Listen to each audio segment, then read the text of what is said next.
Hello guys! For today's video, magti-trade tayo gamit ang Bollinger Bands at MACD. Pero bago ang lahat, kung hindi ka pa miyembro ng aking komunidad, don't forget to like and subscribe on my channel and ring the bell para updated ka sa lahat ng mga videos and techniques para sa trading. So, tara! Magsisimula na tayo. At nakikita mo na ito ay isang magandang panahon para sa amin na magtrabaho kasama ang rebound trade. At ito ay isang rollback down na aming inaasahan.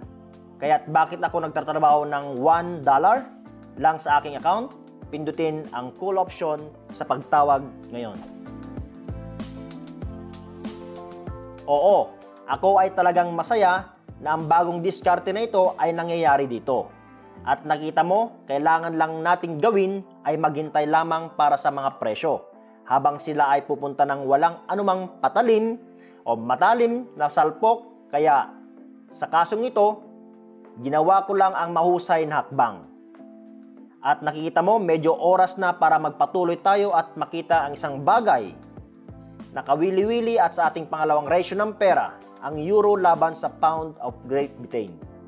At dito, ito ay hindi gaanong katulad ng kwento. Rebasahin natin ang buong uri ng kwento. Nakita kong medyo potensyal ito para sa bullish market. Kahit na ang linyang MACD ay mas mataas kaysa sa abot tanaw kasama ang lahat ng dalawang linya dito. At nakikita kong malaking potensyal para sa atin na magtrabaho kasama ang kandilang ito. Kaya iniisip ko ang patungkol sa puhunan na magiging $2. Pindutin natin ang call option sa pagtawag ngayon. Oo, bahagyang gumagalaw kami sa anumang matalim na salpok gaya ng sinabi ko sa inyo. At mula sa unang paglipat ay mayroon na kaming ganitong halaga ng pera. Umaasa ako na lahat ay gagana sa mabuti at sumusunod. Kaya lumipat tayo sa aming ikatlong ratio ng pera, ang dolyar ng Australia laban sa ating Hapon dito. At nakita mo na kailangan natin baguhin ang buong uri ng kwento. Nagtatrabaho kami sa pangunahing strukturas ng bearish. Ngunit sa parehong oras, nagtatrabaho din kami sa bahaging ito ng graph. Mag-zoom in at nakita ang tunay na potensyal para sa ating pagtatrabaho. Kasama ang pagtaas, kaya iniisip ko yung investment, lumipat tayo dito sa may $4 sa ating investment box at pindutin natin dito ang put option ngayon. Oo, kaya narito ako ay talagang masaya at nagtatrabaho kasama ang mga bagong panganak na kandila. At nakikita mo, ito ay isang malaking potensyal para sa amin upang magpatuloy na may iba't ibang bar na bahagyang mas mataas. Ito ay isang mahusay na sitwasyon at sa tingin ko maswerte akong tao. Tignan natin kung ano ang mayroon tayo sa ating fourth currency ratio, ang New Zealand at Canadian dollars. At makita mo na ang lahat ng presyo dito ng mga ratio ng pera ay narito ang pinakamataas na Bollinger Bands. At ito ay isang mataas na oras para sa amin upang magpatuloy na makita kung ano ang meron kami dito. Sa tingin ko, ang mga quotation na nasa Bollinger Bands at loob pagkatapos ng korehador. Kaya ilalagay ko ang puhunan na halos lahat. Iyan ay magiging $7 sa aking investment box at sa tingin ko, panahon na para pindutin natin ang put option ngayon. Oo, nakikita mo na talagang inaasahan dahil iniisip ko ang sitwasyon. Ngunit ipinapakita sa amin ng Bollinger Bands na ang sitwasyon ng mga panlabas na linya ay medyo makitid. Kaya sa kasong ito, kapag ang Bollinger Bands ay nagiging medyo naiiba, iyon ay isang magandang sitwasyon para sa amin upang magpatuloy sa kabaligtaran ng kontrata.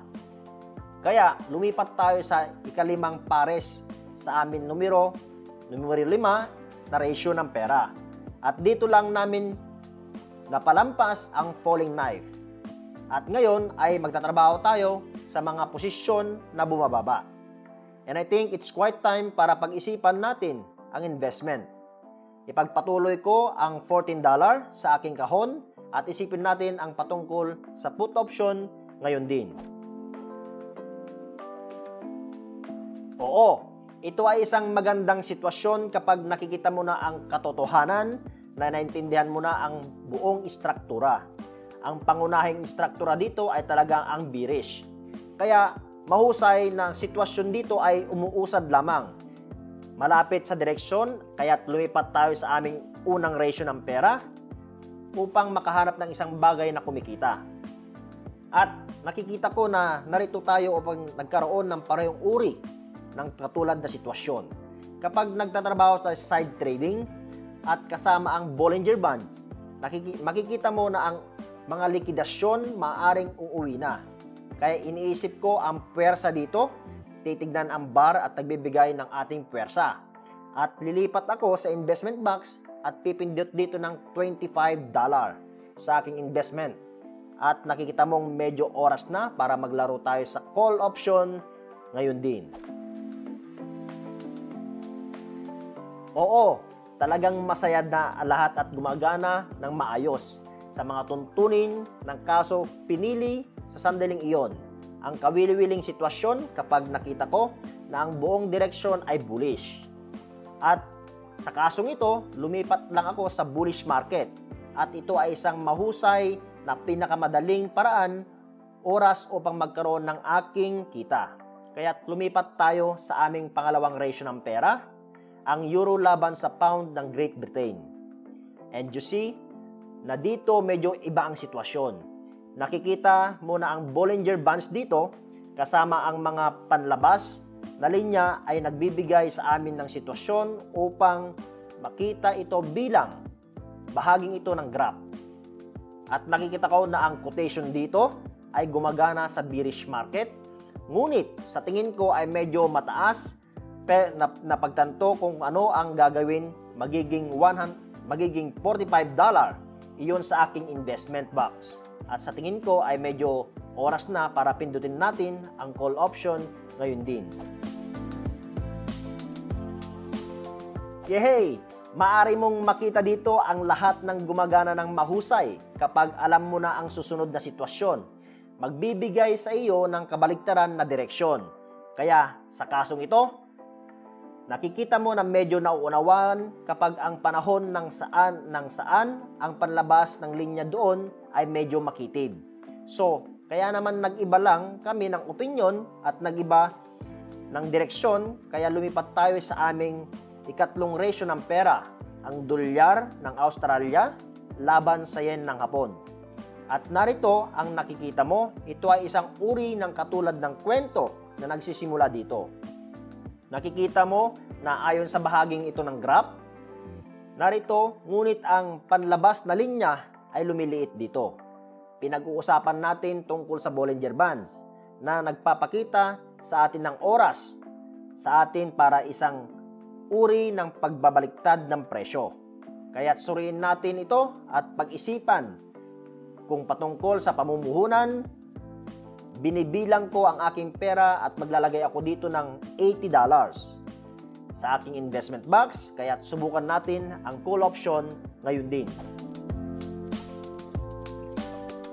Yes, oo, I'm really happy na dito ko nakamove on and I choose my situation properly. Nakikita mo na nakikipag-usap ako sa inyo tungkol sa sitwasyon ng pabago-bago ng presyo ng sentimento.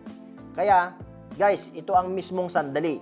Lumipat tayo sa aming ika-4 na ratio ng pera, ang New Zealand at Canadian dollars. At dito mo nakikita, pinili ko ang lahat ng mga quotation na ito. Ibibigay ko sa aking mataas na kita, mataas na payout. At dito ako nagtatrabaho sa tinatawag na side trading. And I think that we won't lose our money. At sa kasong ito, magtatrabaho ako ng $150 sa aking investment box. At syempre, dito ko pipindutin ang call option ngayon din. Mahusay na sitwasyon, hindi ba? Nakikita mo na ito ay isang uri na inaasahang kwento. Noong nagtatrabaho sa Bollinger Bands at sa kasong ito, nakikita mo ang kailangan mo lang gawin ay mapagtanto kapag ang mga panlabas na linya ay magiging medyo makitid. Kaya iyon ay magandang senyales para magtrabaho ka sa pambaliktad na presyo. Kaya magpatuloy tayo sa ating ikalimang currency ng ratio, ang Canadian dollar laban sa Swiss franc. At ito, mayroon lang uri ng katulad ng kwento na gagawin ko. At umaasa ako na magiging maayos ang lahat habang iniisip ko patungkol sa pamumuhunan. At sa kasong ito, magtatrabaho ako ng $270 mula sa aking bulsa, kaya't magpapatuloy tayo at pindutin ang call option ngayon din. Oo, iyon ay talagang inaasahan. You see that it was some kind of a similar story. Because guys, I told you the previous time about the situation when you see that the narrowing Bollinger Bands, ang panlabas na Bollinger Bands ay lumalapit ng kaunti at mas makitid. Kaya iyan ay isang magandang sitwasyon para sa amin na magtrabaho kasama ang pagliko at mga presyo ng sentimiento at pagbalik ng presyo.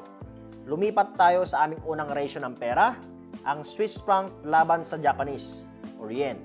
At dito tayo magtatrabaho sa presyo na matatagpuan sa bahay, and you see that it's some kind of typical story.